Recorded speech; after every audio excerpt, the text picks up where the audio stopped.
Palakkad UDF സ്ഥാനാർത്ഥി Ramesh പിഷാരടിയെ BJP പ്രവർത്തകർ തടഞ്ഞ സംഭവത്തിൽ പോലീസിൽ പരാതി നൽകിയ കോൺഗ്രസ് സ്ഥാനാർത്ഥിയുടെ സഞ്ചാര സ്വാതന്ത്ര്യം ഉൾപ്പെടെ നിഷേധിക്കുന്ന ജനാധിപത്യ വിരുദ്ധമായ പ്രവർത്തനം ഒരിക്കലും അംഗീകരിക്കാനാകില്ലെന്ന് ബ്ലോക്ക് പ്രസിഡന്റ് സി.വി. സതീഷ് 24 പറഞ്ഞു. പാലക്കാട് നിയോജകമണ്ഡലം യു.ഡി.എഫ് സ്ഥാനാർത്ഥി രമേശ് പിഷാരടിയെ പ്രചാരണത്തിനിടെ കഴിഞ്ഞ ദിവസം വടക്കന്തറയിൽ വെച്ച് ബി.ജെ.പി പ്രവർത്തകർ തടയുകയുണ്ടായി. ആ സമയത്ത് അവിടെ ഉണ്ടായിരുന്ന ഒരു വനിത നമുക്കൊപ്പം ചേരുന്നുണ്ട്. യു.ഡി.എഫിൻ്റെ ഒരു പ്രവർത്തക കൂടിയാണ്. എന്താണ് ശരിക്കും ഇന്നലെ അവിടെ സംഭവിച്ചത്? പ്രചാരണത്തിനായി ഞങ്ങളുടെ വീട്ടിലേക്ക് അവിടേക്ക് വന്നിട്ടുണ്ടായിരുന്നു, മണിക്കൽ തൊടിയിലേക്ക്.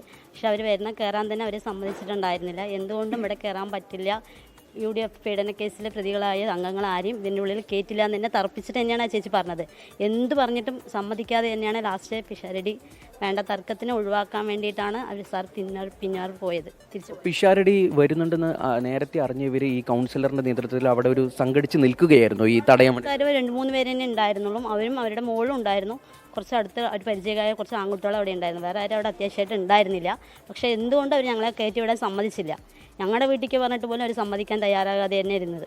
ക്ഷേത്രത്തിൽ തൊഴാൻ പോകാൻ സമ്മതിച്ചില്ല. ഒരുപാട് പ്രശ്നം ഉണ്ടാക്കിയിട്ടാണ് അവിടെ ഇത്രയും വഷളാക്കേണ്ട അവസ്ഥ വരുത്തിച്ചു. ഈ വിഷയത്തിൽ ഇപ്പോൾ DYSPക്കും അതുപോലെ തന്നെ പാലക്കാട് ടൗൺ നോർത്ത് പോലീസിനും പരാതി നൽകിയിരിക്കുകയാണ് block Congress committee. Block Congress president CV. സതീഷും നമുക്കൊപ്പം ചേരുന്നുണ്ട്. ഇപ്പോൾ നിങ്ങളിതിൽ പരാതി നൽകി കഴിഞ്ഞു. ഇപ്പോൾ DYSPക്കും അതുപോലെ തന്നെ ടൗൺ നോർത്ത് പോലീസ് സ്റ്റേഷനിലേക്കും പരാതി നൽകി കഴിഞ്ഞു. എന്താണ് ഇനി ഈ വിഷയത്തിൽ കോൺഗ്രസിൻ്റെ മുന്നോട്ടുള്ള നീക്കങ്ങൾ എന്താണ്?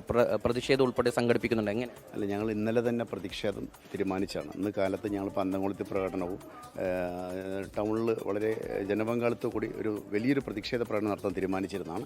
പക്ഷേ ഇന്നലെ പോലീസുമായി ബന്ധപ്പെട്ടപ്പോൾ അവർ തീർത്തും നടപടിയെടുക്കാമെന്നുള്ള ഉറപ്പിൻ്റെ അടിസ്ഥാനത്തിൽ ഈ തെരഞ്ഞെടുപ്പല്ലേ, മാത്രമല്ല ഈ ജനങ്ങളെ ബുദ്ധിമുട്ടിക്കുന്ന ഒരുപക്ഷെ ഈ പ്രകോപിതരായിട്ട് ആരെങ്കിലും പ്രവർത്തകർ റോഡിൽ ഒരുപക്ഷെ കുത്തിരിക്കാം, ഉപരോധം നടത്താം. റോഡ് ഉപരോധിച്ചാൽ സ്വാഭാവികമായിട്ടും നമ്മൾ നഗരം സ്തംഭിക്കും. ആ ഒരു സാഹചര്യം ഒഴിവാക്കാനാണെന്ന് ജനങ്ങളെ ബുദ്ധിമുട്ടിക്കേണ്ടെന്ന് കരുതി ഇന്നത്തെ പ്രതിഷേധ പ്രകടനം ഒഴിവാക്കി ഞങ്ങൾ രേഖാമൂലം.